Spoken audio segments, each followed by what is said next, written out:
Hello YouTube, my name is Stacy. I'm known here as Flighty Rambler, and I'd like to welcome you to my channel today. And today I'm going to work on an art journal project. I am scaling up on my project because the watercolor loose florals that I did are bigger than the index card can support. So I'll be focusing today on an art journal project. I'm showing the florals that I created in my last video. I'll have a link to that posted in the top right hand corner. I'm going to start by working in this journal that I created by taping together a lot of Gelli Plate prints. That's a tongue twister.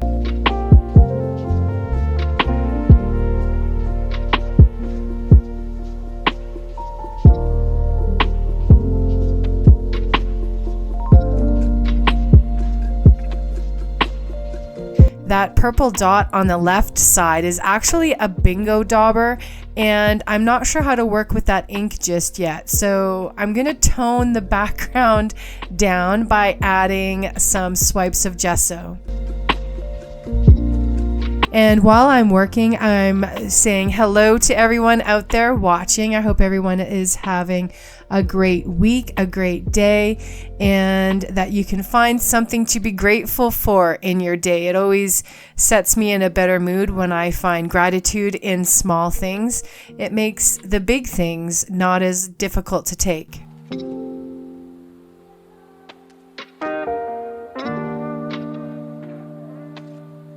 Now, my suspicions were correct that bingo dauber ink is bleeding into the gesso. You can see it there you can see it there poking through. So what do? Another layer of gesso. I'm going to put another layer of gesso on it. As I'm working with the page, I note that the washi tape I had originally bound this spread into the book with isn't going to hold up.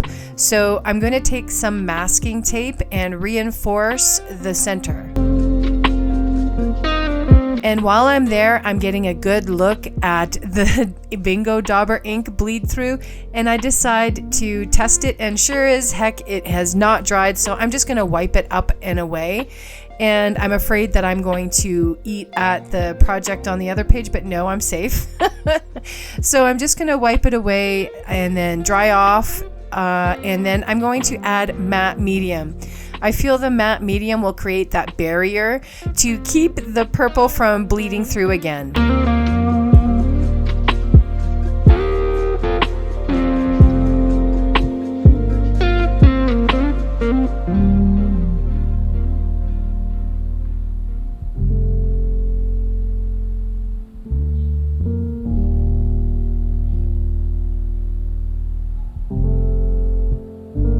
I'm going to also take that matte medium and reinforce the center masking tape. Masking tape isn't incredibly sticky, so I'm just going to make sure that it lasts. And then I'm going to blend it all back in by using more gesso.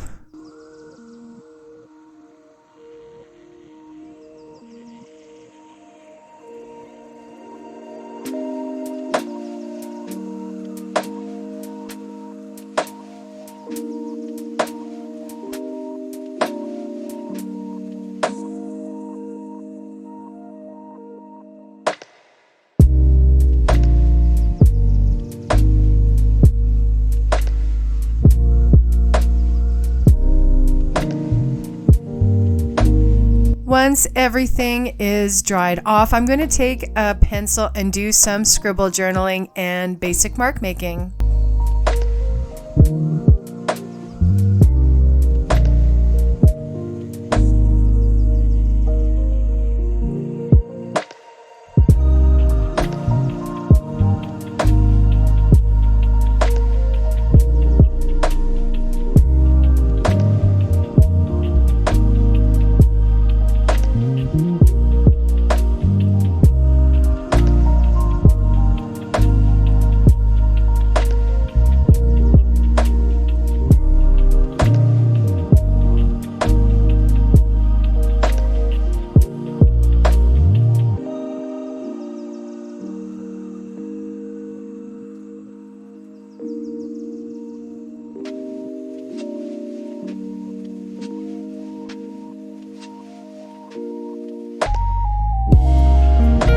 I'm going to use Jane Davenport's 2 watercolor palettes, the neutral set and the bright set.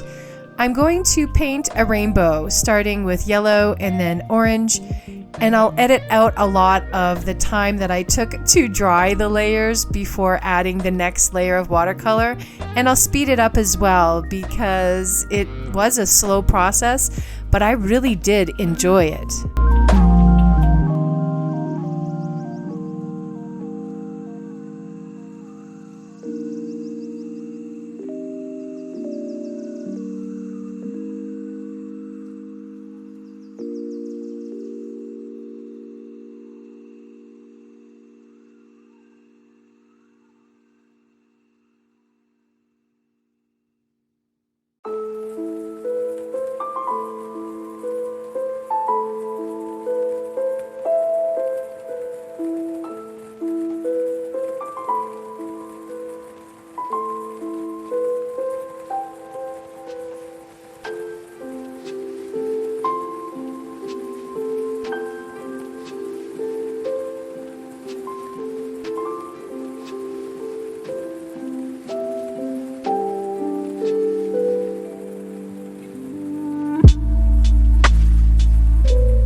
With the rainbow completed, I'm going to dig into my inks and some of my stamps to add some more interest to the background.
Then it's time for some happy clouds. I'm going to add some clouds to the rainbow.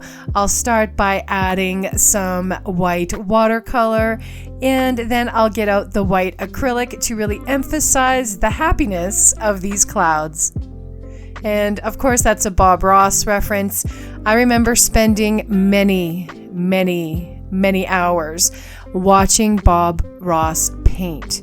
It was just a program I absolutely loved. I was infatuated with the fact he was using oil paints, and his palettes, the way he would mix his colors. Oh, it was so soothing, and I would just watch it whenever I was feeling a little stressed, and Bob Ross always brought me back down.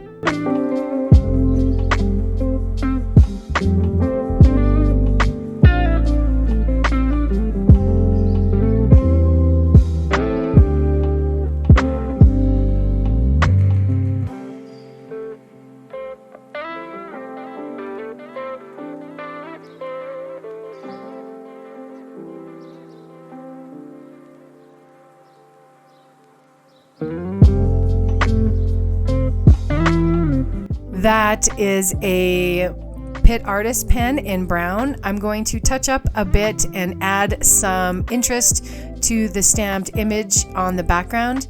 I'm kind of hesitating. I'm not quite sure if I want to move forward, but the inevitable next step comes upon us. It's time for me to take those fussy-cut florals, those fantasy flowers, and start arranging them in a layout that looks good to me. And it takes forever.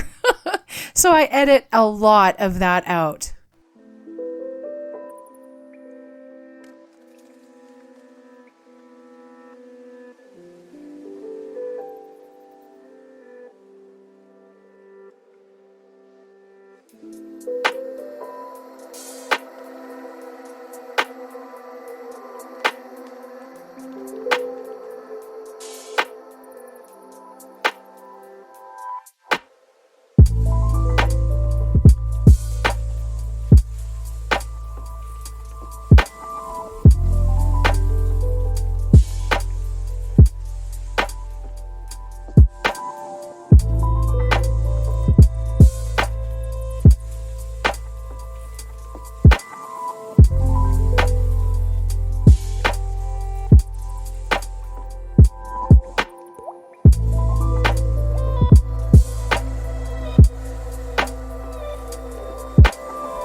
Once I have the composition that I like, it's time to glue it down with Aleene's tacky glue. And then I'm going to weight the whole project down with a heavy book while it dries.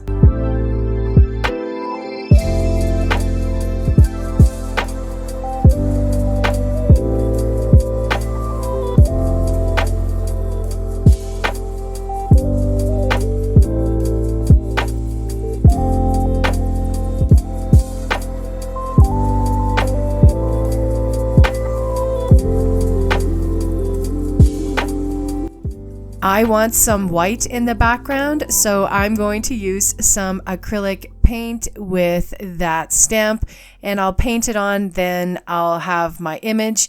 And if you are going to use acrylic paint with your stamps, I highly suggest that you wash them quickly after you're finished so that they don't gunk up your stamps.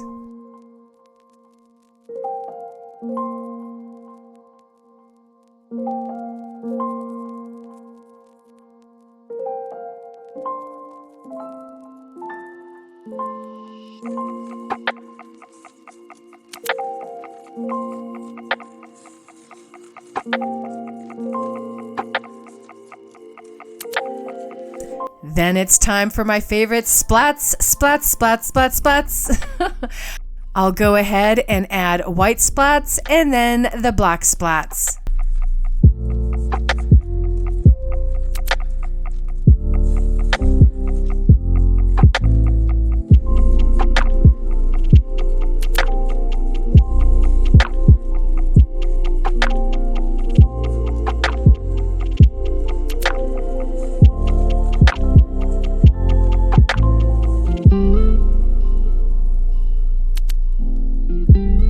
I'm really loving how this project is coming together.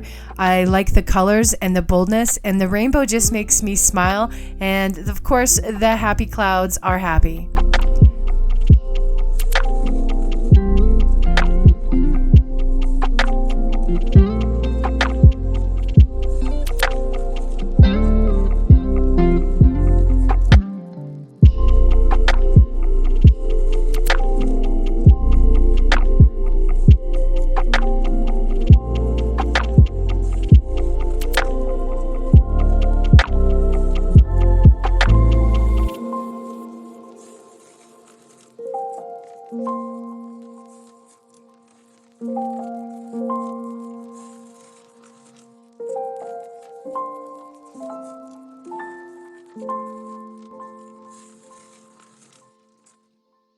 I want to add a sentiment, so I go ahead and get out all my stamped alphas, and I'm just looking for the one that will have the right scale for my project today.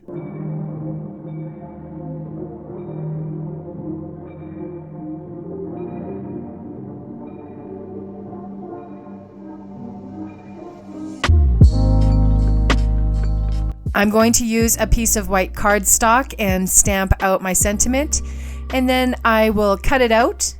I will rough up the edges with Tim Holtz's distressing tool.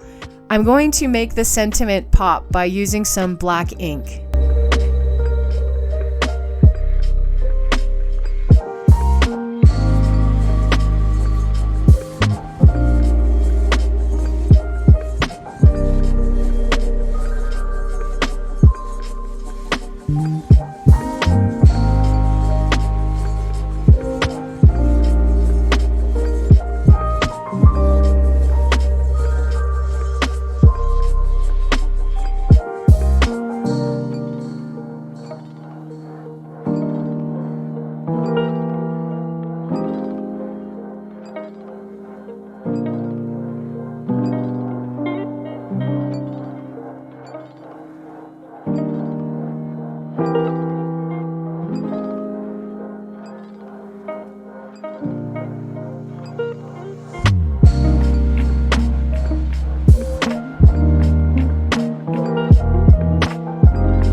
Once my sentiment is dry, I'm going to use a black ballpoint pen and that white gel pen, and I'll do some scribble journaling around the outside border.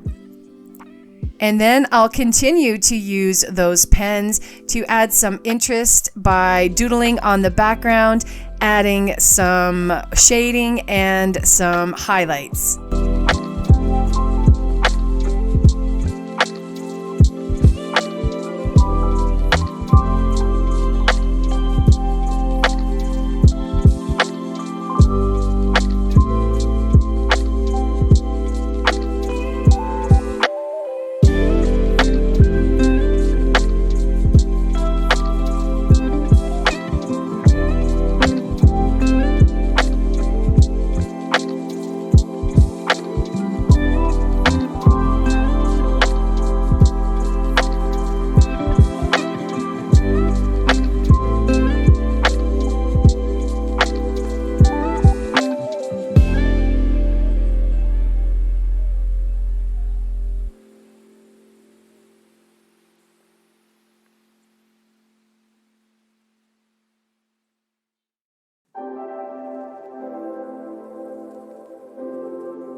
And the project came together beautifully. I love the color. It really makes me smile. It's so happy looking. And I'm really pleased that I pushed through and did some more watercolor florals. I have a feeling that I'll be doing it again because the watercoloring was just so soothing. And that looks like that's it for this video. I'd like to thank you for watching. I'm going to encourage you to do all of the YouTube things, including like, comment, and subscribe, and I'll see you in my next video. Bye-bye.